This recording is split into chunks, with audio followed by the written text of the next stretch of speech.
Acclaim now has the lead over Cracking Gold. Great Acclaim wins.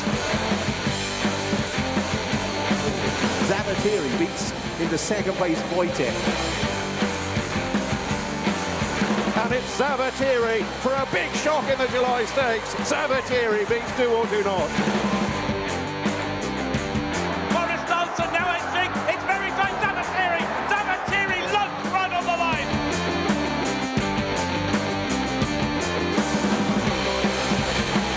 It is stride for stride. Dead on the inside of Zavateri. Heads up and down Zavateri.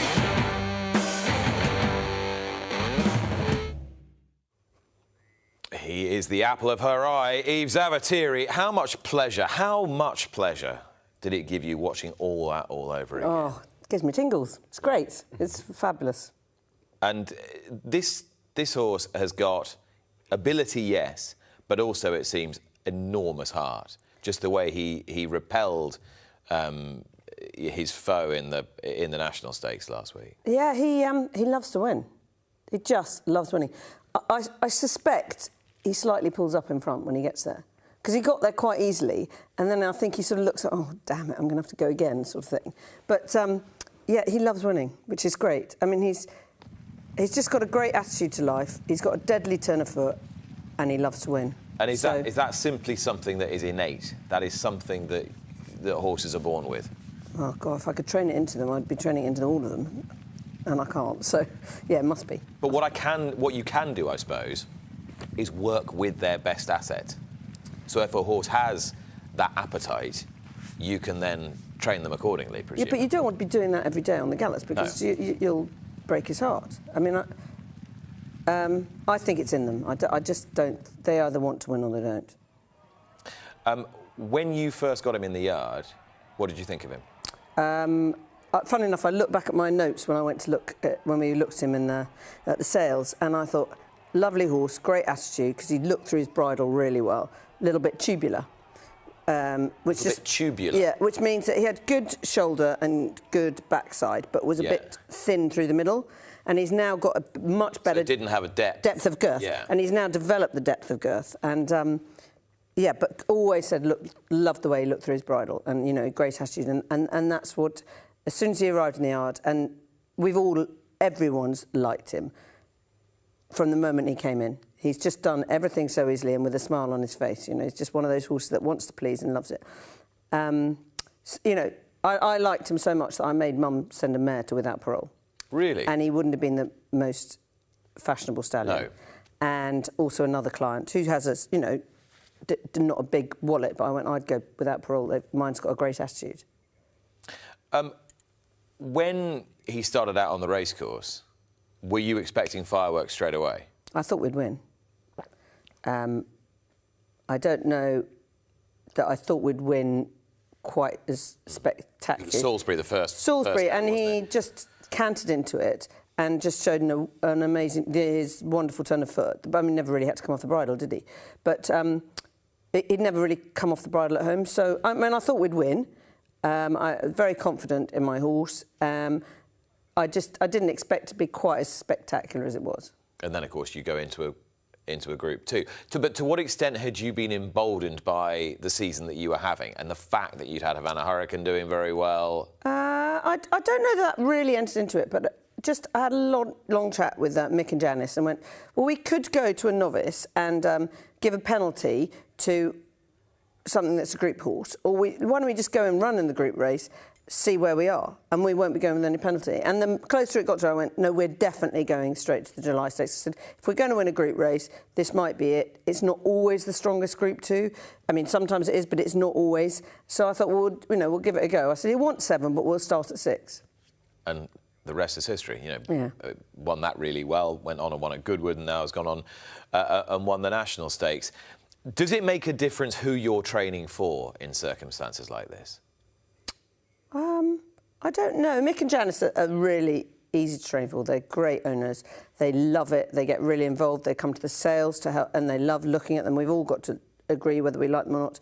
And they're very easy to train for. But I have to say, all my owners, I'm very lucky. I've got some fantastic owners. And as I say to most of them, the luckier you get, is basically, if you let us train them, that's my job. So if you can let us get on with it and have a little bit of input, that's fine.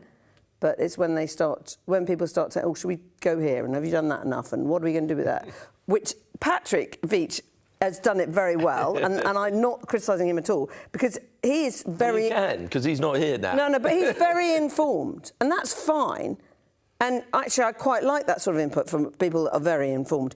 But when you get owners that are not... He might know quite a lot of stuff that you don't. Exactly. Yeah. And funnily enough, you'll get a voicemail about quite a lot of horses that aren't it sometimes. I get, oh, and he'll say, by the way, the ground's better on the here. And I think, oh, thank you very much. I like that. That's very handy. But it's when you have a lot of owners... I don't know how to put this. I don't like it when they try and tell me what to do. I'm much better. I'm much better with when they let me train them.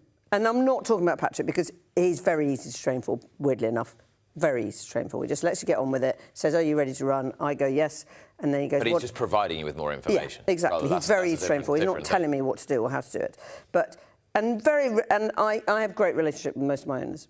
But I do find I train better. I have more success for the people who just go, yeah, carry on. But actually, over time, whether consciously or otherwise, do you think you cultivate the people, actually, that you enjoy being with? I hope so, because it's all encompassing, as we all know. It's all you ever do. So you have to actually enjoy the people you train for. Because when you start out, presumably, it's like, yes, please, come to me, everyone. Yeah. Yes, please, come to everyone. Exactly, say yes to everyone. And now I do say yes to everyone.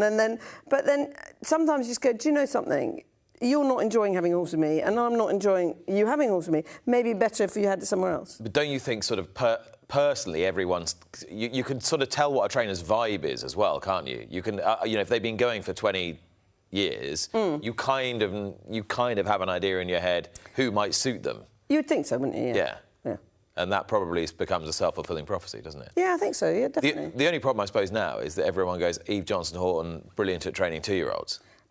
Brilliant train, cheap 2-year-olds. Cheap 2-year-olds, yeah. And so you get sent a load of cheap 2-year-olds. And as I keep explaining, yes, I've got some very nice cheap 2-year-olds. I've got some awful ones as well. Yeah. I mean, I had something fall out the back of the telly in an 0-55 yesterday at Wolverhampton. They're not very good. But you have to, as I say, kiss a lot of frogs. But if somebody wants to send you a slightly later developing Frankel or Kingman, more than Thank you very much. I'd be very happy. They can do that. I can train them too. Mm-hmm.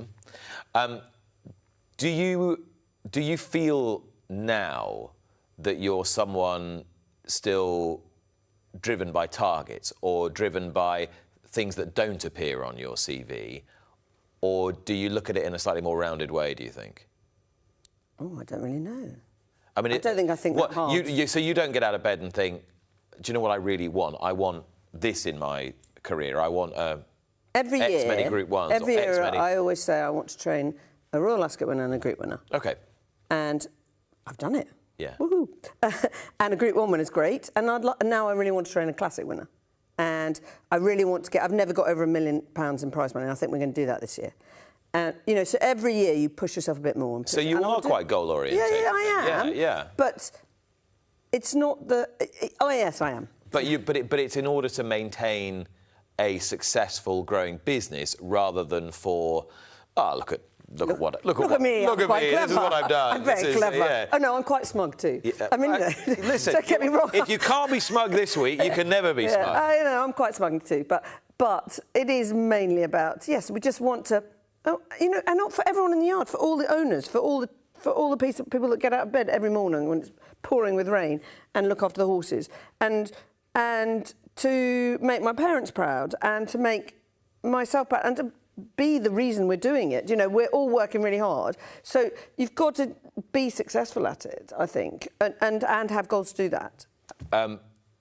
To what extent has the depth of satisfaction of the last few months been informed by the loss of your father, who died really not very long ago? It's huge, really, because he was the most wonderful man, and Mum and I and my brother, we all miss him hugely. But I mean, to the point where, I was driving up and down on the Monday just to go and see the horse, and I just had to stop the car and have a little quick blub because I thought, oh, Dad would so have enjoyed that. He'd have sat there and then he'd been making the plans where we were going to go and what we're going to do and how to do it, and he'd have so enjoyed it. And I just feel I wish he'd been here this year, just another year, because it's been a great year since. But I'm so lucky to have had him. What a wonderful man to have in my life. What I love about when you talk about him is there are so many fathers who've handed their licences over, mostly to sons, but obviously happily in your case to you. And the way you talk about him is someone who was there as a support and encouraging after he'd retired, rather than the sort of overbearing presence of how can I possibly live up to that. It seems like a very lovely relationship you had. Yeah, I mean, I was desperately spoiled. I fully, I am the original Nepo baby, and I took over in a beautiful place to train, and I'm really lucky with that. And when I went back to work for Dad, I think he had about 25, 30 horses in training, and he's a trainer and I was down here. And then when I took over, he was still there, but we were down to about 18 horses, and then it just gradually went like that. But he was still very much in the background, still my main supporter. I mean, he watched racing, loved it, and he loved going through the catalogues before we went and bought any horses. He loved coming to have a look at all the yearlings. He still loved it. But was able to take that nice, more comfortable seat. Oh yeah, no, he's brilliant. He was really good, really good. Perfect. And this season, there is still unfinished business because you've got the Dewhurst around the corner. Yeah. With Zavateri. Yeah. And we heard from Patrick about Venetian Sun, and he was saying, I just think it was one race too many. With him, are you happy that he's got another big performance in him? Yeah, I think so. I mean, he's only run 4 times. The last race was quite a hard race, but the way it came out was to go up and counter the other day, but he was bucking and kicking. You'd say absolutely not a problem with him. Obviously we'll take it day by day. If he says I've had enough of the year, we won't run. But I'm fairly sure, he's a 2-year-old, and 2-year-old colts, whilst they're improving, you just keep running. And I think there's quite a lot more left in the locker with him. And somebody pointed out the other day he's not that big. And he isn't that big. Can I just tell you, he's 16 hands. Will people stop with this thing about he's not very big? He is 16 hands. So he's bigger than Northern Dancer, he's bigger than Sadler's Wells, he's about as big as Galileo. Yeah, it's bigger than Mill Reef. I mean, come on. This is like Aden and City of Troy all over again. It just is, it's a narrative that people love to hang on to. Can I tell you, Gestard is enormous. So you up against him, yes, he did look small, but he is not a small horse. So if you could have just seen the look in the eye there, I don't know if you could. So to that end, would you be, based on your experience, would you think, yeah, this is a horse that can keep moving forward at 3? That's the point I was. I can't see why he won't. He's got a wonderful pedigree, and I can't see why he won't. Okay. More from Eve in just a few moments' time.